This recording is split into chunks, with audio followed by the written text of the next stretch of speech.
I let my wife, Emily, know that my seminar had wrapped up a day earlier than expected, but I couldn't adjust my flight, so I'd still be back on Tuesday night as planned.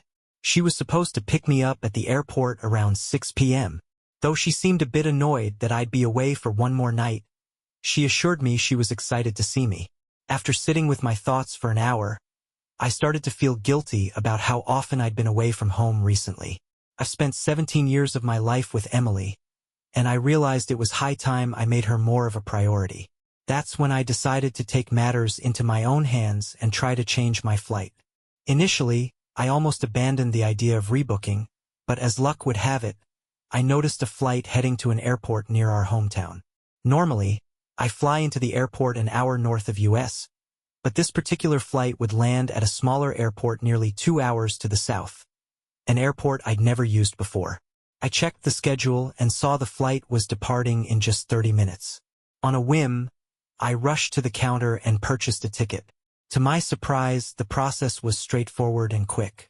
An hour later, I was airborne, and 3 hours after that, I touched down. Once I landed, I rented a car, aiming to be home by midnight. As I drove, I imagined the look of joy on Emily's face when she saw me walk through the door earlier than expected. I mentally went through a list of how she might react and smiled at the thought.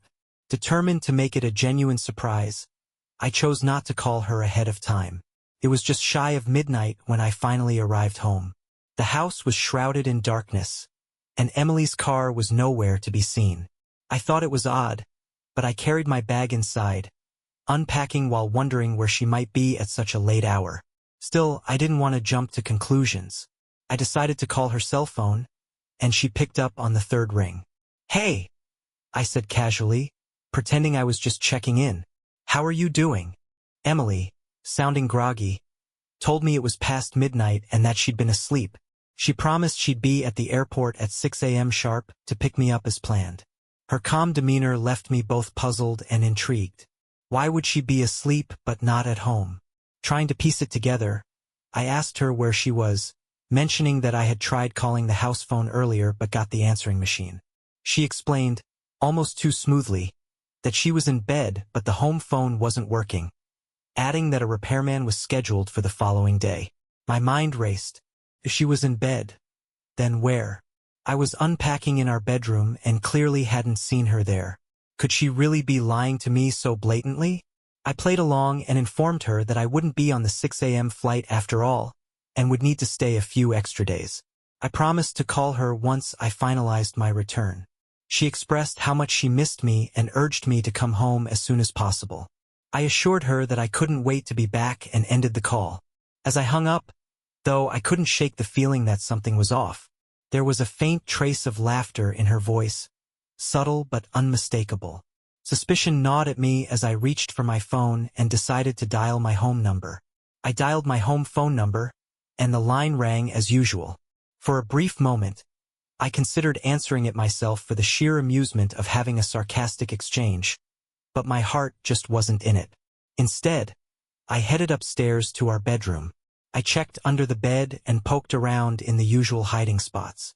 While doing so, I couldn't help but think to myself, "Ladies and gentlemen, Elvis has officially left the building." Now, I'm not a detective or anything. I'm in sales, not rocket science, but I pride myself on having sharp instincts. And right then, my gut was telling me something wasn't adding up. How foolish had I been? My honest conclusion: pretty darn foolish. The next morning, I got up early and made a small adjustment. I moved the rental car to the other side of the street, just in case. Around 7 a.m., I noticed Emily's car pulling into the driveway, but she wasn't alone. A man was behind the wheel. I quickly ducked into the cluttered closet by the foyer and left the door open just enough to see what was happening. Emily unlocked the door, and they stepped inside together. She told him she needed to change and get ready for work, mentioning she'd grab clothes for the next day, so she wouldn't need to come back in the morning. The man chuckled and teased that if he helped her, he'd have to make love to her again. Emily, clearly enjoying the banter, warned him with a playful smile that she might have to fire him if he kept making her late. She joked about how much he seemed to enjoy being her boss and added that his wife thought she was the perfect secretary. That last comment made me wonder, what would Emily have to say to his wife if they ever met? From what I knew, she found the guy arrogant and overbearing. The man, who I vaguely remembered as having joined her company only a couple of weeks ago, laughed and responded confidently. He said he'd already told his wife about Emily, mentioning how she was the same age as his mother-in-law but much slimmer. He joked that when his wife finally met Emily, he'd have to fire her anyway. Then he casually added that he'd told his wife he was house hunting that week and might stay away from their hotel for a couple of days. Emily reappeared, now dressed to impress, and they shared a laugh. I had to admit, she looked absolutely stunning. The man, whose name was apparently Jeff, though I couldn't stop mentally calling him Mr. Boss, wrapped his arms around her and pulled her into a slow, deliberate kiss. My hand instinctively reached toward an umbrella on the closet shelf as I fought the urge to step out and make my presence known. Jeff suggested she spend the next night with him, proposing they go out for dinner and return by 8 p.m. He mentioned possibly showing her a lodge he'd been discussing with the owner. Emily lit up at the idea and playfully asked what kind of tour he had in mind. Then, with a mischievous grin, she added, "What if my husband comes home early?" Jeff dismissed her concern with a smirk, assuring her that I would call him directly if I needed a ride from the airport and would give him at least a day's notice. He pointed out that if I didn't call him today, I wouldn't be home tomorrow anyway. Emily seemed satisfied with his response and made a snide remark, comparing me to a seal, suggesting that if I showed up unexpectedly, I'd probably just offer Jeff a beer and move on. Jeff casually remarked that I seemed like the type to apologize for any inconvenience, adding that I probably came across as a pushover.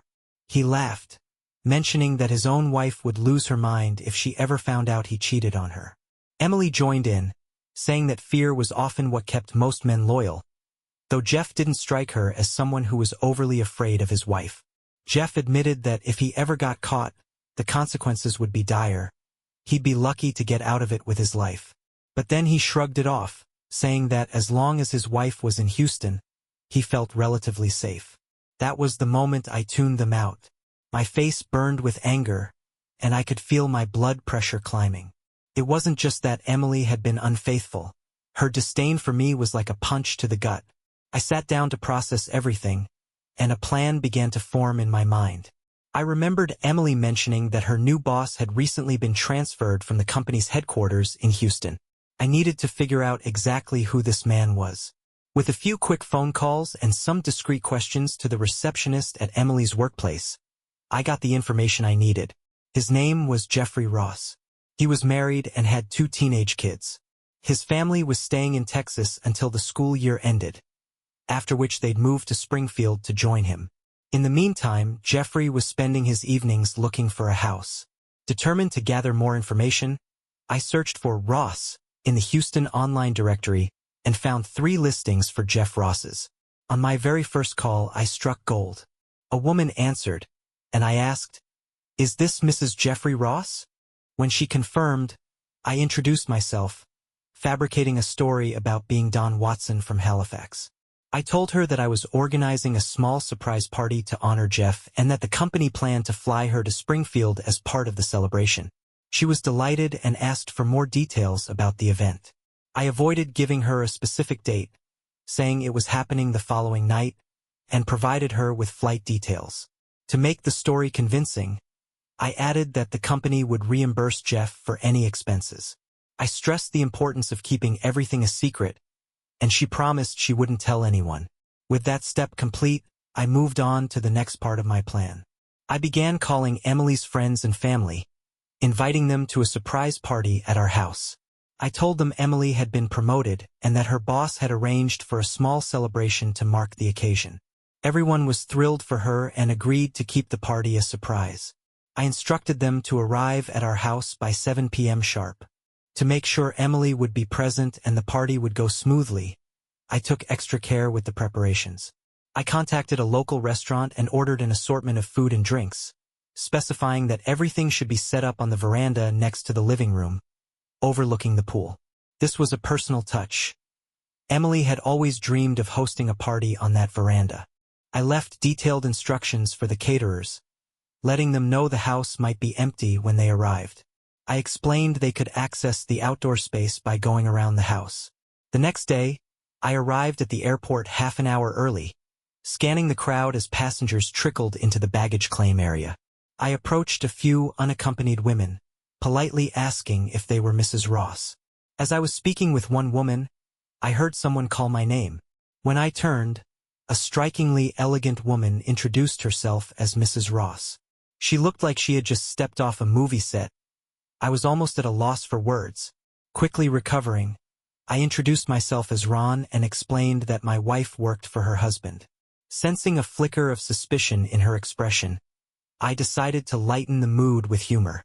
I joked that people often commented on how I'd married an older and larger woman, but I reassured her it was only because my wife had more life experience and, well, more to love.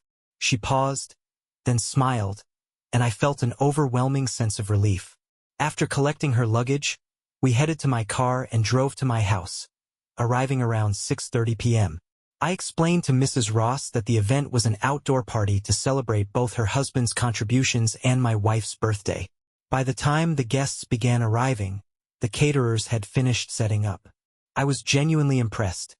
Everything looked polished and professional, far beyond my expectations. By 7:30 p.m., everyone I had invited had arrived and was in place. To keep the driveway clear, I had asked them all to park behind the church a half block away. Before they settled in, I gathered everyone to explain the plan. I would hide in the living room, and when the guests of honor arrived, I'd turn off the patio lights to signal everyone to stay quiet. Our veranda had sliding glass doors with vertical blinds that could be adjusted using cords, one to open the blinds horizontally and another to part them. Heavy curtains, used mostly during cold weather, hung over the blinds and were large enough for me to conceal myself behind. As the clock neared 8 o'clock, I positioned myself behind the curtains and kept one hand near the cords and the light switch. Just before 8 o'clock, I saw Emily's car pull up in front of the house. My heart raced as I flicked off the deck lights and adjusted myself behind the curtains, creating a still and quiet ambience. The front door opened, and I could hear Emily's laughter echoing through the entryway, mingling with Jeff's deep chuckle. For a moment I thought, at least they're having a good time. Jeff's voice carried through the house, warm and confident, as if he belonged there. In a light-hearted tone, Jeff made a comment about how rare it was for them to get any private time together. He helped Emily slip out of her dress, revealing that she was wearing nothing but a thong. The two of them appeared to be in high spirits, laughing and teasing each other. Emily, with a playful smirk, removed her thong as well, making a quip about Jeff's never-ending playfulness. He pushed her onto my chair, and things escalated quickly. Quietly, I reached for the light switch and flipped it on. The room was suddenly illuminated, and Emily froze, clearly startled. Her eyes darted to me, and she demanded an explanation for my presence, though her question struck me as absurd given the circumstances. With calm precision, I reminded her that this was my house and, as a matter of fact, my name was on the deed. Emily stammered in surprise, questioning my early return. I simply shrugged, casually acknowledging that plans had changed. Jeff, clearly rattled, muttered something about needing to leave and having things to take care of. I caught the flicker of panic in his expression and decided to throw him off balance. "Would you like a drink?" I asked, my tone as nonchalant as if we were old friends. Both Emily and Jeff stared at me, their surprise evident. I could see Jeff mentally processing Emily's earlier remark about me likely offering him a beer if I ever caught them together. Unable to hold back, I allowed myself a small, knowing smile as I watched him squirm. Before Jeff could stammer out a response, the situation took a dramatic turn. His wife, Mrs. Ross, burst into the room through the veranda, her large purse swinging wildly in her hand. She waved it with such vigor that Jeff, caught completely off guard, stumbled backward and ended up several feet from where he had been standing. As if on cue, Emily's mother and sister arrived next, stepping into the scene with looks of disbelief. Emily, still undressed, stood frozen as her mother laid into her with a scolding. Her mom sternly told her to get dressed and, with a touch of sarcasm, suggested that Emily consider a career in adult entertainment given her performance. Emily was too stunned to respond, her face pale with shock. At that moment, I decided to flip on the porch light, and Emily's realization hit like a thunderbolt. She finally noticed the 20 or so party guests outside, all staring at her through the glass doors. Without a word, I stepped outside, grabbed some potato salad and chicken wings, and retrieved a cold beer from the fridge. Settling back into my chair, I watched as Jeff struggled to regain his footing, and Emily flailed in an attempt to compose herself. The scene was undeniably chaotic, but I couldn't help but feel detached, like an observer in someone else's drama. I wasn't responsible for this mess. It was entirely of their making. As the tension began to subside, Emily's cousin kindly offered to take Mrs. Ross to a nearby motel. Another cousin helped Jeff to his car, offering him a ride to the same motel. Emily's mother, still visibly upset, turned to her daughter and asked if she wanted to leave with them. Emily shook her head, declining. Her mother sighed and acknowledged that while Emily deserved a proper scolding, she had already humiliated herself enough for one night. With that, they all left. Emily retreated to the bathroom, and soon after, I heard the shower running. I stayed in my seat, savoring the moment. I've never enjoyed beer and wings as much as I did that night, sitting alone and reflecting on the surreal spectacle that had just unfolded. Reflecting on the night's events, I couldn't help but think how rare it is for everything to align so perfectly, where a plan unfolds exactly as envisioned. After finishing my salad and wings, I got up and began the long process of cleaning. Cleaning up after such a crowd wasn't quick. It took a considerable amount of time to store the leftovers in the fridge and freezer. By the time I was done, it was well past midnight. I finally sat down at the table with the last beer of the evening, ready to relax. Emily entered the room and quietly took a seat across from me. I broke the silence by asking her a simple but loaded question. "Are you happy? Is this what you wanted?" My thoughts wandered as I asked, questioning how things had come to this point. I wondered if I'd somehow contributed to the situation. Had I given her or others any reason to think this was acceptable? Or was this entirely her doing? She responded by bringing up an incident from years ago when I'd been caught in an awkward situation with my boss. She sarcastically questioned if everyone thought promiscuous behavior was the norm for women in her position. Then, shifting the focus, she expressed her frustration with me for involving the neighborhood in what she considered a private matter. "You should have come to me if we had any problems," she said, her tone laced with irritation. "Instead, you invited the whole town over." I couldn't resist grinning at her response. "Problems?" I asked, feigning confusion. Emily continued, her voice softening. She claimed she never intended to be disrespectful to me, and admitted she never thought I'd find out about my boss. But then she accused me of deliberately hurting her by exposing her infidelity in front of everyone. "Hosting a surprise party at my own house for my beloved wife," I replied evenly, "is hardly worse than betraying your spouse outside the marriage."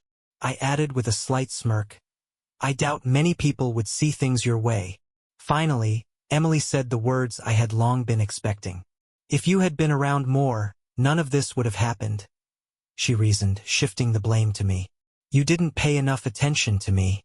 Jeff took advantage of that. Her attempt to make me feel guilty only made me laugh, loud and hard. The sheer absurdity of her trying to pin her betrayal on me was too much to take seriously. She looked foolish sitting there, trying to justify her actions. Without another word, I stood, walked to the bedroom, and locked the door behind me. As I leaned against the door, a profound sense of satisfaction washed over me. For the first time in years, I felt free, emotionally liberated, and soon to be legally unbound. My chains were broken, and I was ready to embrace the new chapter ahead. Now, for a completely fresh story. I'm surprisingly calm right now, sitting at the kitchen table with a cup of freshly brewed coffee. I'm taking my time, savoring each sip. It's a soothing ritual, one I've relied on to ease my nerves for years. Back when the kids were little, I'd wake up an hour before everyone else just to enjoy the peace and quiet. It became something of a hobby, a moment of tranquility in the chaos of family life. I should probably introduce myself. I'm Evan Johnson, to be precise. I've been married for 25 years. Well, I was happily married until a couple of hours ago. My wife and I have 4 children, all grown now. The youngest moved out last year, and since then, things have felt different. My wife, in particular, seemed to be struggling. Audrey, my wife of 25 years, had been struggling with what she called empty nest syndrome. I tried to be supportive and encouraged her to pick up a hobby. I suppose she found one. About an hour ago, I discovered exactly what, or rather, who that hobby was. I never caught his name, but I did hear her calling him Stallion repeatedly, punctuated by phrases like, "Do it, Stallion. Come on. Baby. I know you can do it." What struck me as odd was how the aroma of freshly brewed coffee, my favorite blend, didn't seem to disrupt their activities. Normally, the mere smell would pull Audrey downstairs before the pot had even finished brewing. Today, though, it seemed she was far too preoccupied to notice. The sounds of their conversation floated down the hall. She asked him to tell her how much better he was than her spineless husband.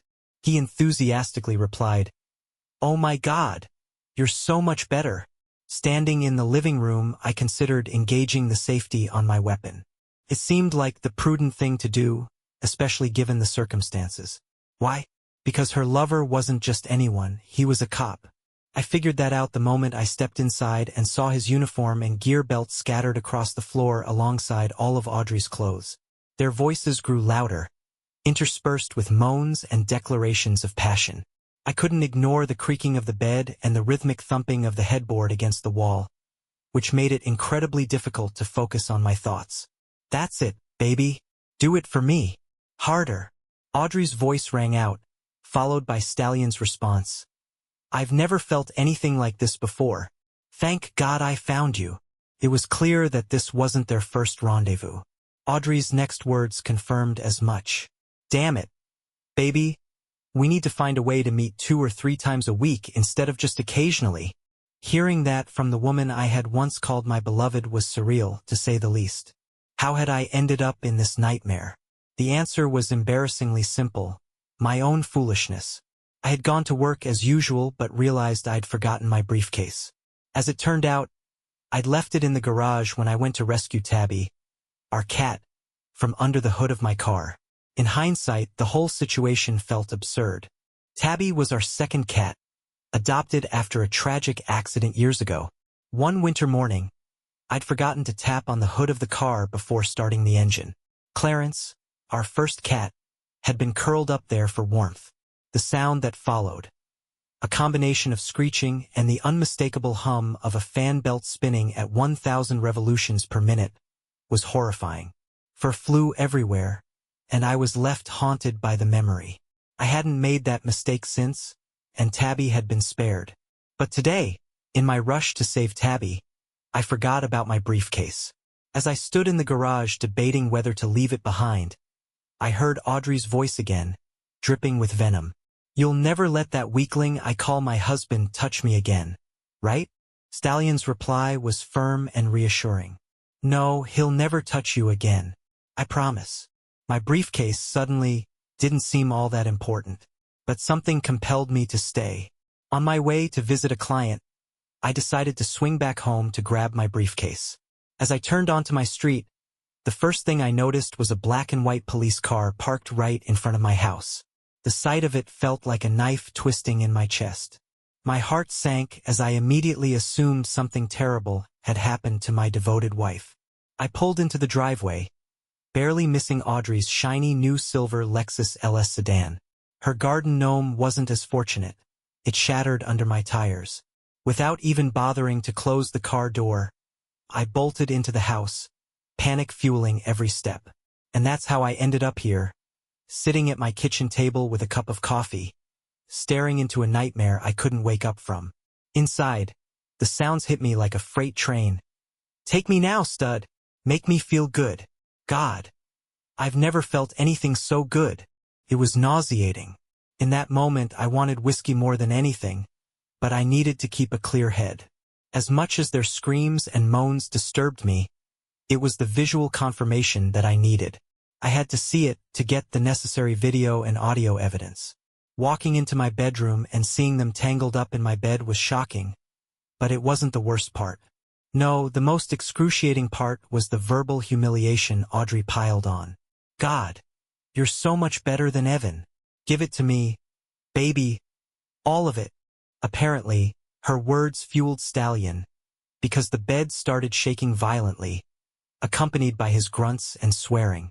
Let me tell you, there's no preparing for the moment you discover your wife having an affair in your own bed. And yes, they were doing it on my side. Audrey was straddling him, riding him like some kind of cowgirl, breathlessly telling him how much it turned her on. That was my breaking point. I ran to the bathroom, bent over the toilet, and threw up my breakfast. I was amazed they didn't hear or notice anything. The stench alone should have been enough, but I guess they were too absorbed in their activities to care. Even as I stood there, stomach churning, part of me couldn't fully believe it. Despite all the evidence, enough to convince any jury, it still felt surreal.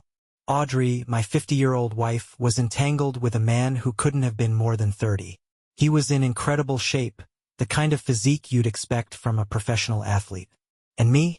Well, I'm no nacho man, but come on, why would someone like him go for a married, middle-aged woman instead of someone in his league? It didn't make sense.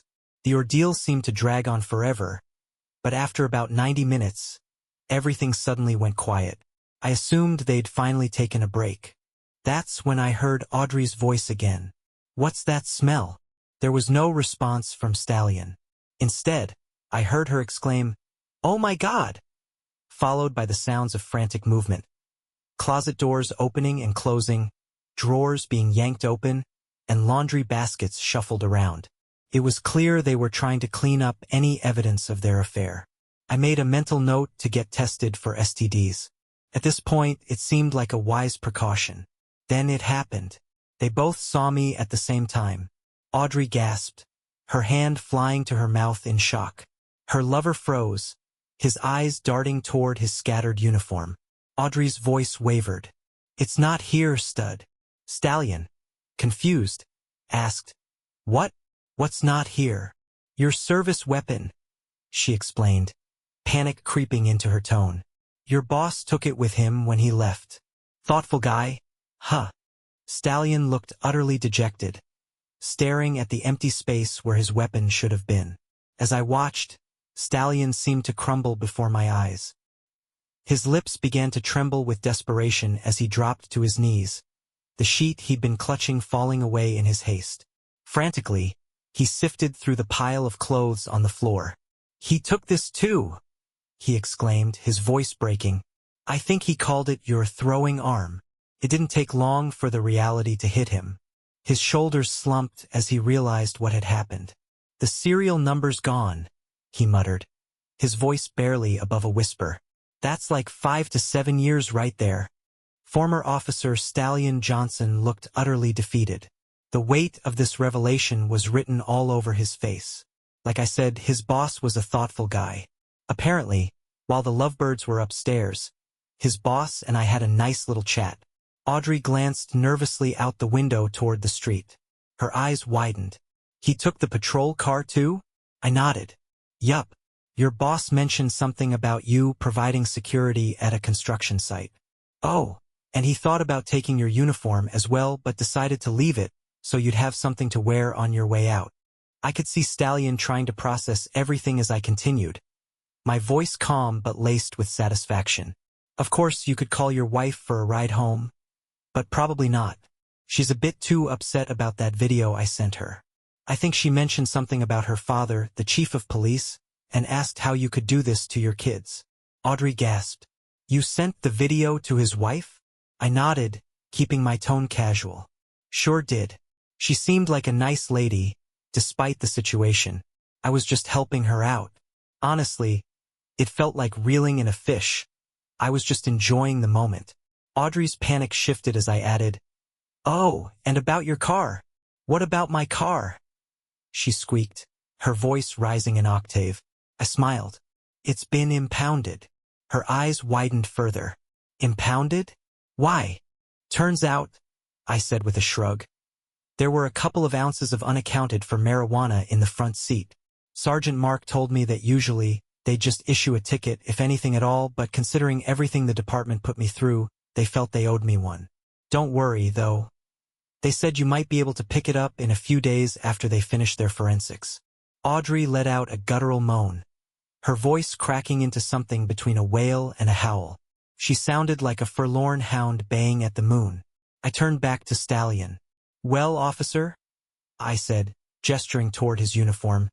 "Time to suit up and leave." To his credit, he didn't argue. He pulled on his uniform with robotic precision and left without another word. As the door closed behind him, Audrey finally found her voice again. "Please, Ev," she begged, her tone desperate. "I love you." It didn't mean anything at all. It was just a fling or something like that. I looked at her, my expression calm but unreadable. "Oh, Audrey," I said, letting out a small chuckle. "Man, I really wish you'd told me that sooner." "Sooner," I repeated, looking at Audrey with mock curiosity. "Why? Were you worried you loved him more than me and planned to divorce me?" "Don't feel bad. I probably overreacted, didn't I?" Audrey's face softened slightly, her voice dripping with forced sincerity. "You know I love you, Evan. Of course I do. Why would you ever doubt that?" I tilted my head and let out a humorless laugh. "Well," I started, counting off on my fingers.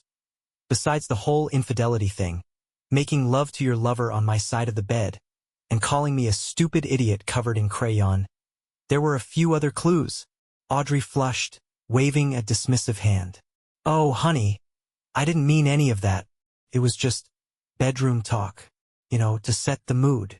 I leaned back in my chair, pretending to consider her excuse.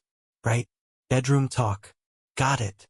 Then, after a pause, I added, "Oh, by the way, you asked if I overreacted. That's a good question. Want to hear what I did?" Her expression shifted, annoyance creeping into her voice. "Evan, what did you do?" Up until now, she had been more shocked than anything else, but now I could see nervousness in her eyes. Her posture stiffened as she leaned forward, hanging on my every word. "Well," I began casually, "I'm sorry, but when I thought you didn't love me anymore, I sent the video to our kids. I figured they should see who their new daddy might be." Her face drained of color. "Oh my God, you didn't." I simply nodded. "Oh, I did. You might want to give them some time before you try calling. They seemed upset for some reason. I don't know. I thought they'd be happy for you. But yeah, that's what I did." Audrey clutched her sheets tighter, her voice shaking. "Evan, how could you? That's horrible." I shrugged, clearly not bothered by her outburst. "Well, I also forgot to mention one other thing, but I think you might already know." Her eyes widened in fear. "What now?" "Your lover's wife works at the same company as you. She's the executive assistant to the CEO, if I remember correctly. Don't worry. I told her not to fire you. I figured you'd still need your job, even if you end up transferred to Little Rock." Audrey's jaw dropped, but I pressed on, my tone unrelenting. "Oh, and my attorney told me something interesting. Since you make more money than I do, you'll be paying me alimony for a while, about $3,000 a month." "Not bad." "Huh." Audrey could only gape at me as I continued. Asterisk. "I think I'll take some time off work to process everything. Maybe I'll head down to the Gulf of Mexico for some deep-sea fishing. Like the song says, deep-sea señorita fishing in the Gulf of Mexico." She blinked, her voice barely a whisper. "Evan, what are you even talking about?" "Oh, right. One last thing. The lawyer wanted a picture of you. Something about giving it to your dad or maybe keeping it on hand in case any officers wanted to discuss bad things." I paused for dramatic effect. "Or maybe she just thought someone might be interested in dating you. Either way, I sent her one. Oh, and I shared the video with your mom and dad. And, of course, your colleagues. Why were you so harsh, Evan?" Audrey's voice cracked as she tried to hold herself together. "Why, Evan? Why would you do this to me?" I leaned forward, resting my elbows on the table. "Harsh? Honey, I wasn't trying to be harsh. I just wanted everyone to know who your new partner is.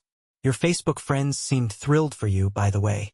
At this point, Audrey had almost completely shut down. She slid onto the floor, still wrapped in her sheet, rocking slightly as tears streamed down her face. Her voice was a broken whisper. "This can't be happening. This can't be happening to me." I stood, brushing my hands together. "All right, dear. It's time to get dressed and pack your bag. Your parents should be here soon to pick you up." Her head snapped up, her expression a mix of confusion and horror. "Pick me up? Why?" I smiled thinly. "Well, of course you'll need a place to stay. The house will need to be sold as part of the divorce." I didn't wait for her to respond. I walked away, leaving her on the floor to process everything. "Divorce?" I said evenly, watching Audrey fidget under my gaze. "You seem to have some questions, dear, which surprises me. What exactly did you think would happen when I found out?" She opened her mouth as if to say something but quickly shut it again. Her silence spoke volumes. "Ah, I see," I continued. "You didn't anticipate getting caught. Well, here we are. Should we keep having this pointless conversation?" The quiet stretched for a moment, broken only by the occasional sniffle or muffled sob from upstairs. I couldn't help but marvel at the irony. Why is it that cheaters always cry when they're caught? If the thought of being exposed is so unbearable, maybe just don't cheat. Roughly 10 minutes later, Audrey finally came downstairs. She was dressed but notably without her suitcase. She hesitated in the doorway. "Evan, honey, we're really—" Before she could finish, the sound of her parents' car pulling into the driveway cut her off. I gave her a small, tight smile and gestured toward the door. "Farewell, Audrey." As always, I held the door open for her, because no matter the circumstances, I remained a gentleman. That was an eventful chapter, but now it's time for a new story. Stay tuned as we dive into the next one. The evening didn't go as I expected. The house was eerily quiet, and no matter where I looked, I couldn't find my wife, Helen, or our kids. My name is Mike Lewis. Helen and I had been married for 11 years, and in all that time, I'd never encountered a silence like this. My eyes landed on a note sitting on the kitchen table, and my stomach dropped. "Mike, I'm sorry I can't tell you this in person, but I'm too much of a coward to face you. I met someone else and fell in love. The kids are with me and safe. The divorce papers are in the envelope under this note. As you can see, I'm not asking for anything. Helen." I read the note again, hoping I'd misinterpreted something, but the meaning was painfully clear. Naturally, my day and my life took a nosedive in mere moments. I began pacing around the kitchen, muttering curses under my breath. When that didn't help, I grabbed the divorce papers and flipped through them. Finally, defeated, I slumped into a chair. Helen was leaving me the house, all of our money, and taking only clothes, toys, and the kids. Generous, right? But then I spotted the part that truly set me off. She wanted me to sign adoption papers, allowing her new partner to adopt my kids. The audacity was staggering. Felt like a slap in the face, wrapped in legal jargon. At least I now knew who she left me for. Henry Carslake. I decided I couldn't let this sit. I had to call her. Picking up the phone, I greeted her with a cold, curt, "Hey, Helen." Her response was soft and neutral. "Hi, Mike." I wasted no time cutting to the chase. "What's going on, Helen? Care to explain what I'm reading?" She sighed, her voice steady. "I met someone, Mike. I fell in love with him. Like I said in the note." I laughed bitterly. "Sure you did. People don't just leave their marriages and hop into bed with someone else. Was it in our bed, Helen? Or did you at least spare me that much?" "Please don't swear, Mike," she said sharply. "Can we try to have a civilized conversation?" I didn't answer. Instead, I hung up, took a quick shower, and changed my clothes. Cooking wasn't appealing in my mood, so I decided to head out for dinner. The meal was decent, but the heaviness of the situation made it hard to enjoy. I figured I deserved a couple of drinks, so I went to a nearby bar to unwind. Henry Carslake, the man Helen left me for, was the owner of a construction company I'd worked with in the past. Needless to say, that working relationship was over. While I was nursing my drink, my friend Paul spotted me. "Mike," he called out, grinning. What are you doing here? Did you finally get a night away from the family? I raised my glass and gave him a humorless smile. Something like that. Paul's grin faded as I explained. I came home to an empty house and divorce papers on the kitchen table. His eyebrows shot up in surprise. What? Helen's divorcing you? Wow, I didn't see that coming. I nodded, my tone dry. Neither did I. I told him about Henry Carslake, how Helen had moved in with him. Paul's reaction was just as stunned as mine had been when I first read the note. Paul was visibly astonished when I confirmed it was indeed the Henry Carslake of Carslake Construction. Wait, he said, incredulous. The same Carslake? Of all people. She left you for him? I nodded grimly. That's the guy. And yeah, I think she's convinced she's in love with him. Paul leaned closer, clearly curious. What are you planning to do now? I took a sip of my drink and sighed. I'll give her the divorce. She doesn't want anything from me, anyway. I paused, then added, well, except for one other thing. Paul's brow furrowed. What's that? I hesitated before answering, the bitterness creeping into my tone. She wants me to sign over the kids for adoption. To him. Paul's expression turned to disgust. Are you serious? That's low. She's really asking you to do that. I nodded firmly. Yeah, but it's not going to happen. Not now, not ever. Paul shook his head in disbelief. Carslake, man. I always thought there was something off about that guy. I chuckled bitterly. Well, I was supposed to start working for him on Monday, but I've already decided to find another job. No way am I going to work for the guy who stole my wife. In the end, I signed the divorce papers. Helen tried to argue with me about it, but I stood my ground, and eventually, she gave up. By the time the divorce was finalized, Chloe was 10, and Lee was 8. As much as I wanted to get back at Henry Carslake, I wasn't willing to risk jail time over it. But, as fate would have it, my revenge happened without any direct involvement from me. Word spread thanks to my conversation with Paul, and most of the local contractors refused to work with Carslake Construction. They saw how he treated me and decided they wanted no part of his projects. While Henry eventually found replacement contractors, they were second-rate, and the quality of his work took a hit.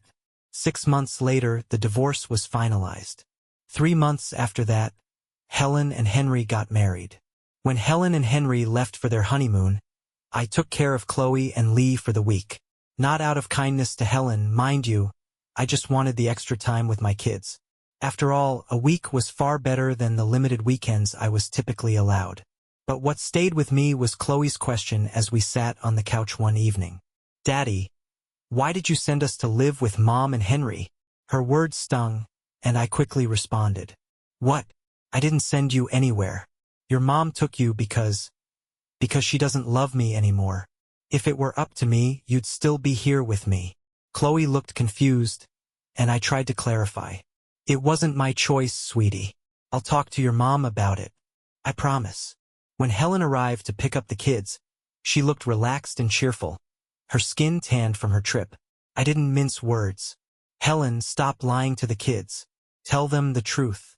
If you don't, I will. Her smile faltered. What are you talking about, Mike? The kids already know, I said firmly.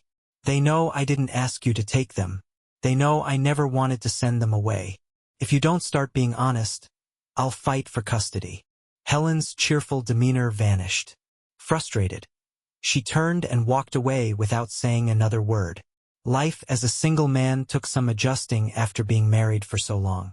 Friends tried setting me up on dates, but I wasn't interested. I wanted love, real love, but I had no desire to start dating again. Little did I know, my life was about to take an unexpected turn. Shortly after Helen left, a new couple moved in next door. Gary and Emily. They were nice enough and the house had been a great deal for them, but the next time Helen came to pick up the kids, her attention was curiously fixated on Emily. I could see the questions forming in her mind before she finally blurted out, "So, who's Emily?" I shrugged casually. "She's a friend." My tone made it clear I wasn't interested in discussing it further. Helen didn't take the hint. "Just a friend?" she pressed.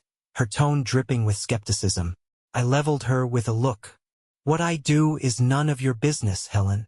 That seemed to irritate her. Well, I didn't get everything I wanted in the divorce, she muttered, pouting. I raised an eyebrow. You left me for a life of luxury with him. If he wants kids, he can have his own. But our children? Absolutely not. I'm never signing those adoption papers. He took my wife, ruined our marriage, and now he thinks he can take my kids? Not happening. Helen huffed, clearly annoyed, and turned to walk home. But I couldn't help smiling as I watched her go. Knowing I had managed to get under her skin was a small victory.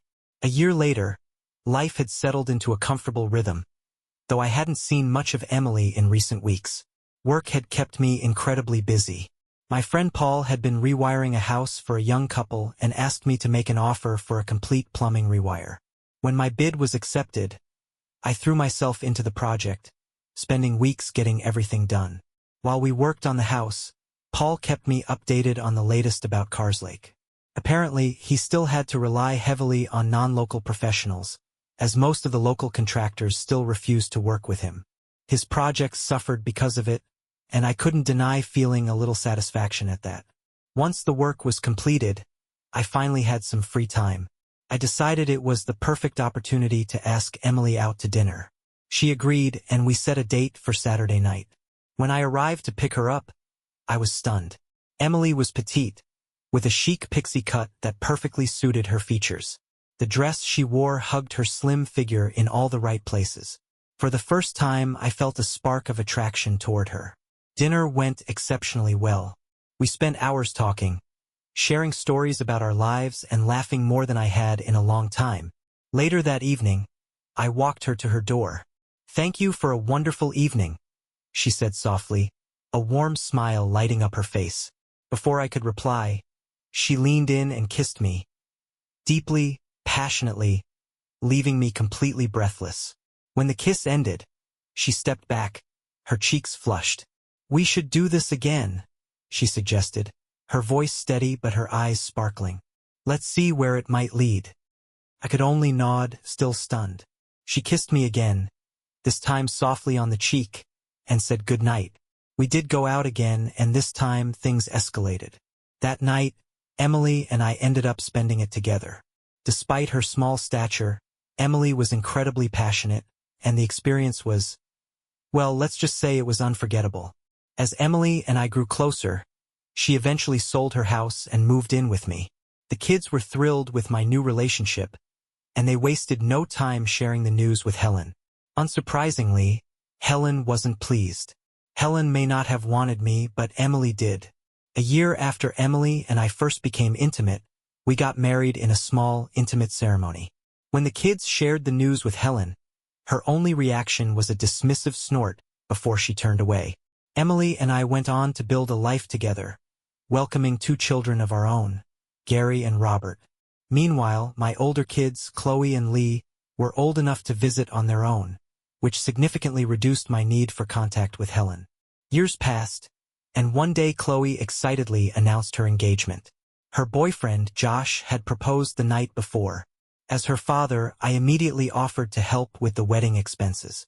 Chloe hesitated before explaining, "We thought we wouldn't need any help."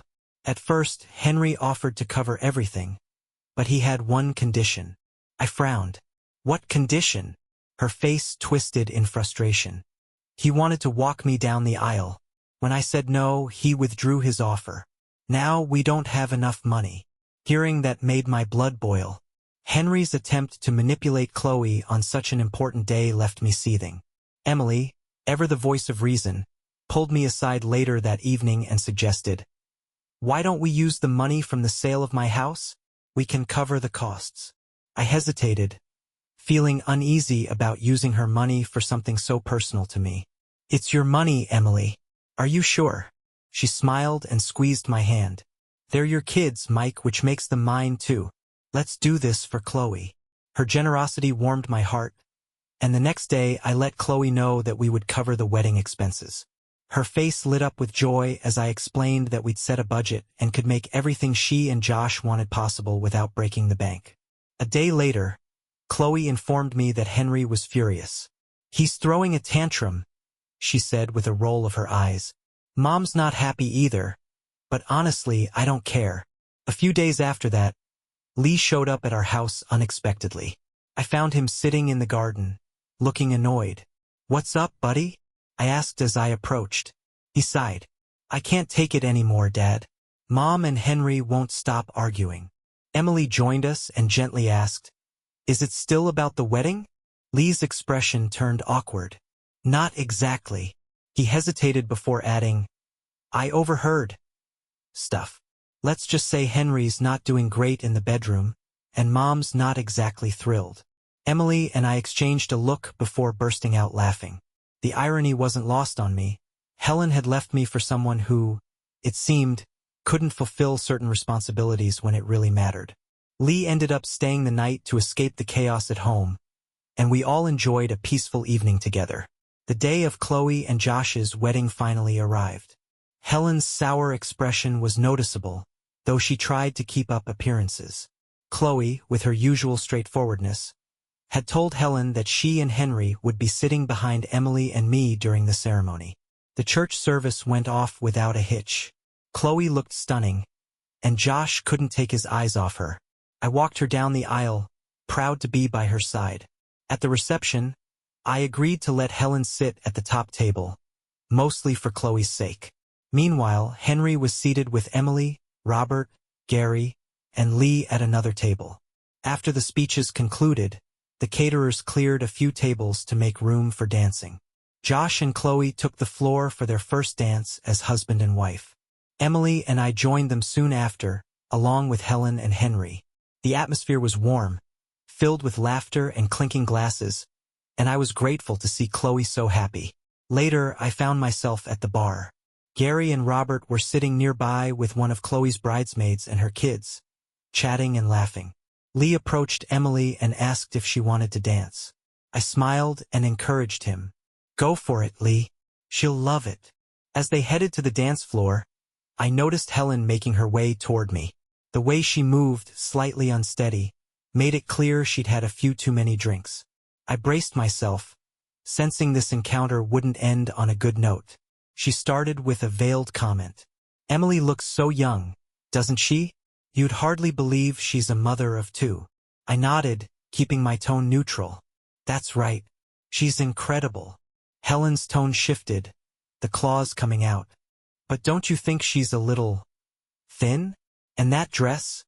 It's not exactly flattering, is it?" I took a slow breath and looked her square in the eye. "Helen, we're divorced. You don't get to comment on my life or my wife." Her lips pursed, but she wasn't done. She continued with a few more disparaging remarks about Emily's appearance, her weight, and even her choice of shoes. That was it. I straightened and, in a calm but firm voice, said, "Emily is more of a woman than you ever were, Helen." Her jaw dropped, but I wasn't finished. I leaned in slightly, my tone dripping with confidence. "And let's just say, our intimate life is very satisfying." The stunned look on her face was priceless. She stood there, speechless, as Henry walked over, looking puzzled by the tension in the air. I turned to Helen, gesturing to Henry. "When you left me, Helen, you thought you were trading up for something better. Maybe you were. Maybe you weren't. Either way, I've moved on. I have a new life, a loving wife, and 4 amazing kids. I'm good." Without waiting for a response, I walked away, leaving her and Henry to sort themselves out. Emily met me as I returned to the dance floor, and we swayed to the rhythm of a slow song. Her arms wrapped around me, and she looked up with curiosity. "What was that about at the bar?" I smiled, pulling her closer. "Kiss me first. I'll explain later." She obliged, her lips soft against mine, and for a moment, everything else faded away. When we broke the kiss, I caught Helen watching from across the room. She quickly turned away, ordering another drink to distract herself. As I looked back at Emily, my heart swelled with gratitude. I held her close, knowing deep down that I had indeed traded up for something far better.